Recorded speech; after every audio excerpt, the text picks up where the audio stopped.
चैत्र शुक्ल पंचमी का वह पावन दिन जब जैन धर्म के दूसरे तीर्थंकर भगवान अजितनाथ ने अपनी साधना के बल पर मोक्ष प्राप्त किया था। उसी पावन क्षण एवं उनके द्वारा दिए गए मूल सिद्धांतों को स्मरण करते हुए राजस्थान राज्य के अलवर स्थित श्री श्री 1008 अजितनाथ दिगंबर जैन मंदिर अजबगढ़ में 23 मार्च 2026 को भगवान अजितनाथ का मोक्ष कल्याणक महोत्सव बड़े ही धूमधाम के साथ मनाया गया। वर्धमान परिवार सेवा ट्रस्ट के मैनेजिंग डायरेक्टर एवं अजबगढ़ स्थित अति प्राचीन श्री श्री 1008 अजितनाथ दिगंबर जैन मंदिर के संरक्षक श्री अशोक जैन जी ने हमारे साथ संवाद करते हुए कहा कि जैन सभ्यता के तीर्थों का संरक्षण केवल हमारा कर्तव्य नहीं बल्कि आने वाली पीढ़ियों के लिए एक अमूल्य धरोहर को सुरक्षित रखने का संकल्प है और इसके लिए समाज के प्रत्येक व्यक्ति को आगे आकर अपनी भूमिका निभानी चाहिए। ये मैं दावे के साथ कह सकता हूँ, वहाँ जैन है या नहीं है ये अलग बात है।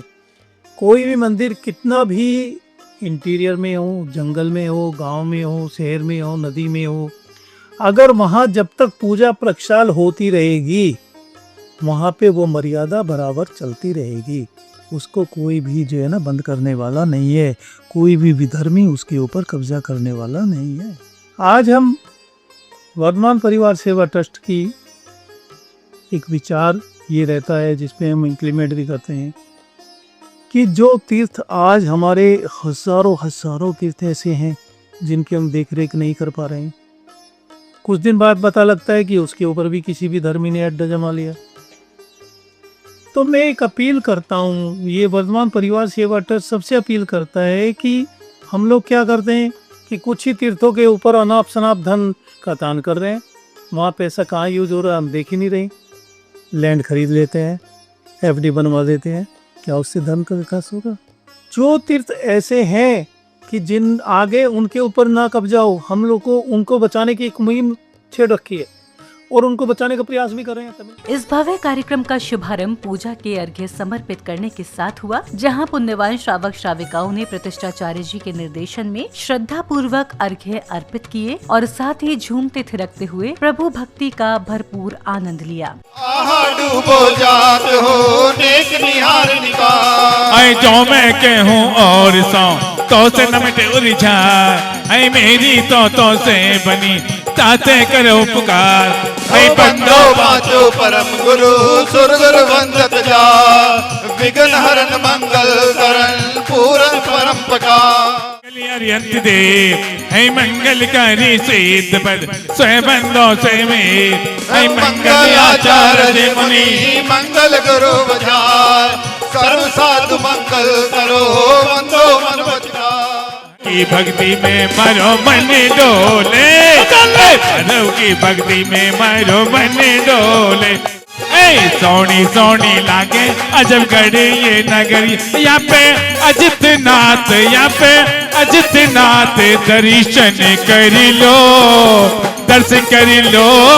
सोनी सोनी लागे अजबगढ़ ये नगरिया, लागे अजबगढ़ ये नगरिया, ला ला ला ला ला ला।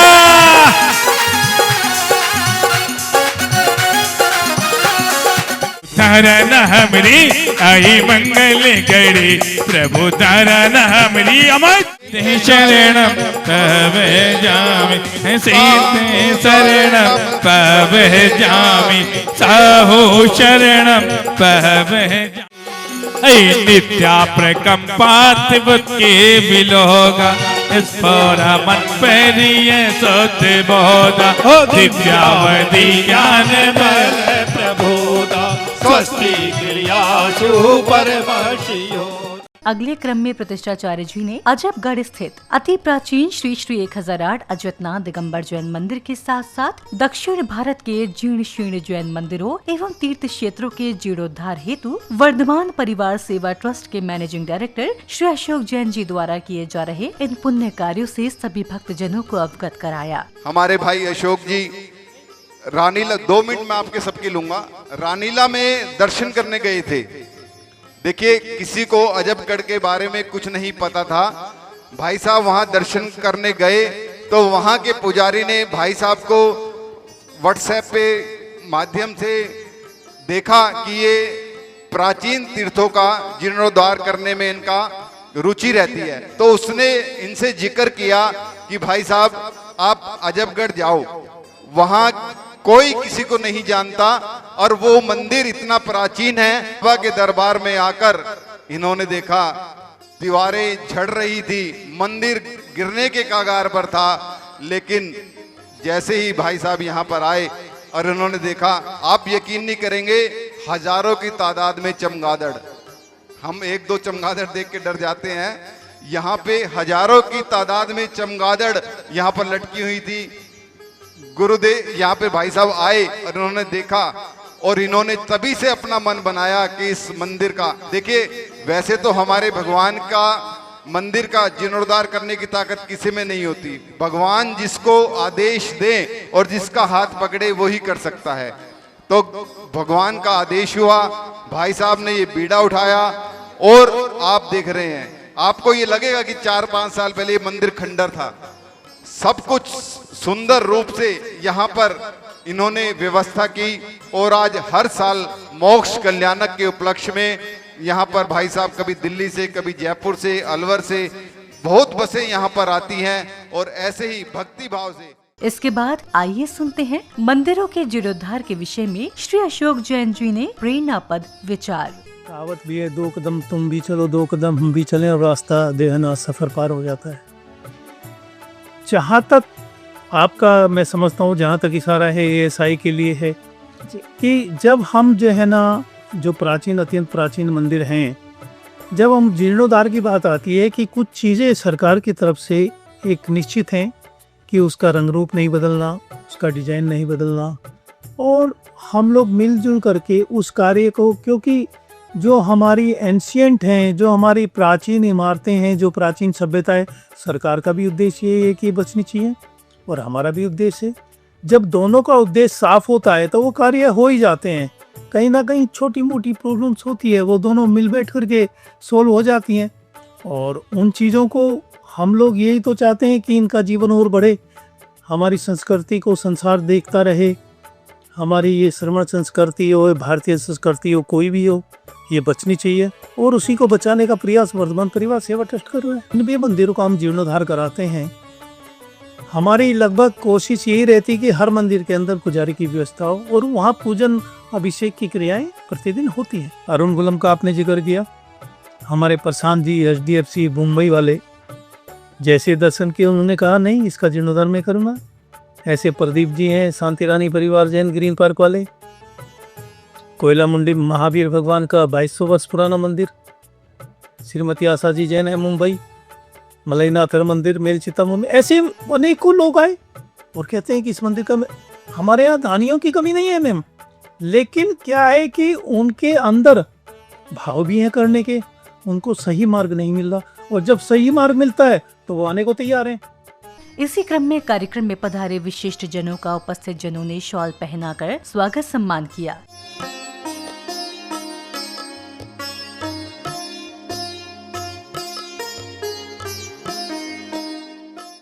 वर्धमान परिवार सेवा ट्रस्ट मुख्यतः तमिलनाडु, केरला, कर्नाटका, आंध्रा 4 स्टेट में मुख्य रूप से काम करता है। लेकिन जब मेरे जीवन की शुरुआत हुई तो ये अजबगढ़ से हुई, इसके बाद देवगढ़ हुआ, देवगढ़ के बाद हम दक्षिण भारत की ओर चले गए, क्योंकि वहाँ पे हमारे अभी 3000 मंदिर हैं जो अस्त व्यस्त पड़े हुए हैं और इससे ज़्यादा मंदिर हमारे कब्जे में हो चुके हैं। उस ओर हमारा बहुत प्रयास है, हम लोग उधर सब जगह ऑफिस बनाए हैं। आप जैसे लोग हमारी सेवा, उन भगवान की सेवा में तल्लीन हैं। अभी 180 मंदिर हमारे पास हैं जहाँ पे पूजा व्यवस्था की जाती है, हर मंदिर के अंदर पूजा होती है। स्वागत सम्मान के उपरांत वर्धमान परिवार सेवा ट्रस्ट के MD श्री अशोक जैन जी द्वारा श्रद्धालुओं को निशुल्क तीर्थ यात्रा की सुविधा प्रदान कर आर्थिक रूप से असक्षम भक्तों को तीर्थ दर्शन का अवसर देने का सराहनीय कार्य किया जा रहा है, जिसे उन्होंने हमारे साथ कुछ इस प्रकार साझा किया। श्री सम्मेत शिखर जी के बारे में 2 लाइनें सब जानते हैं। एक बार बंदे जो कोई ताही परसों गति ना हुई।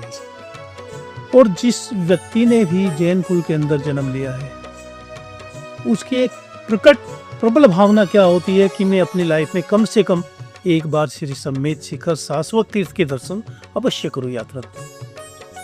लेकिन कुछ साधनहीन होने की वजह से कुछ गरीबी हमें इस तरह से या कुछ कार्य ऐसे घेर लेते हैं कि हम जीवन भर तड़पते रहते हैं और सम्मेद शिखर जी की यात्रा नहीं कर पाते। वर्धमान परिवार सेवा ट्रस्ट ने इस पर विचार किया, क्योंकि तमिलनाडु या कर्नाटक से एक यात्रा कराने का मतलब 10 दिन लगते हैं मिनिमम, 10 से 12 दिन लगते हैं। डायरेक्ट ट्रेन नहीं है तो बड़ी लंबी है। अब किसको कराई जाए और किसको नहीं कराई जाए, साधन तो सीमित है।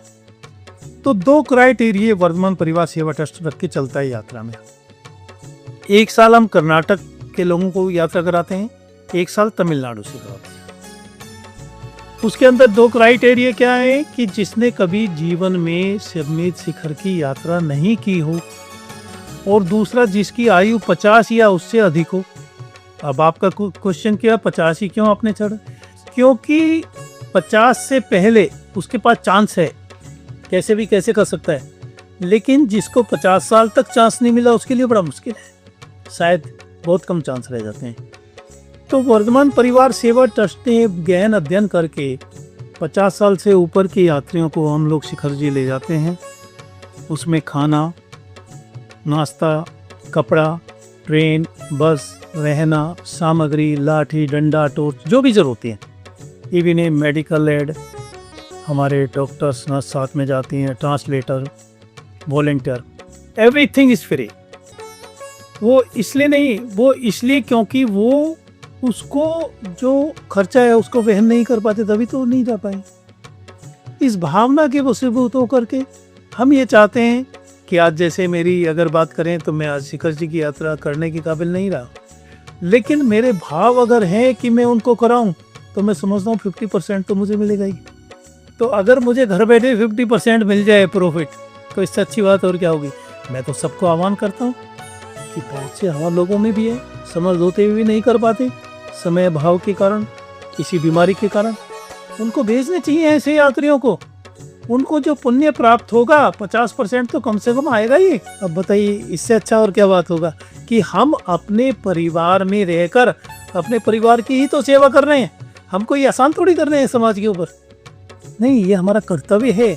इसी पुण्य प्रवाह में श्रद्धा से उत्प्रोत वातावरण में सौभाग्यशाली भक्तों ने तीर्थंकर श्री 1008 अजितनाथ भगवान को निर्वाण लाडू अर्पित कर मोक्ष महोत्सव के मंगल क्षणों को दिव्यता से परिपूर्ण कर दिया। वर्धत रायसु इंद्र मुनि साई कोटि बंदो भाव सहित कर जो वन पदोम कुमार भाई अनिरुद्ध आदि नमो तसुपाय राम चकोड़ मुनि मोक्ति मजा पावा गिरि बंदो निधान पांडव। निर्वाण लाडू अर्पित करने के पश्चात आध्यात्म की इस पावन बेला में श्रावक श्राविकाओं ने अत्यंत श्रद्धा और समर्पण के साथ प्रभु की मंगल आरती। का जो डाकू सभी का बोलो प्यारे जिनी जी, ऐ पार करो भव सागर अब, पार करो भव सागर अब, करो जोड़ हाथ जी ओम अजनत जिनी जी। मंगल आरती के उपरांत श्रद्धालुओं ने बैंड बाजों की कर्ण प्रिय ध्वनियों के मध्य तीर्थंकर प्रभु को पालकी में विराजमान कर भव्य शोभा यात्रा निकाली।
आज हम राजस्थान की पुण्य धरा अजबगढ़ के अंदर भगवान श्री अजितनाथ का मोक्ष कल्याणक मना रहे हैं।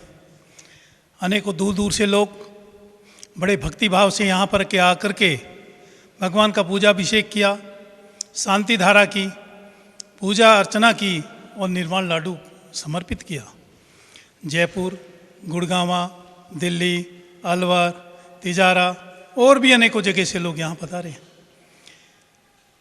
भाइयों, यह वो पुण्य भूमि है अजितनाथ भगवान जहाँ विराजते हैं।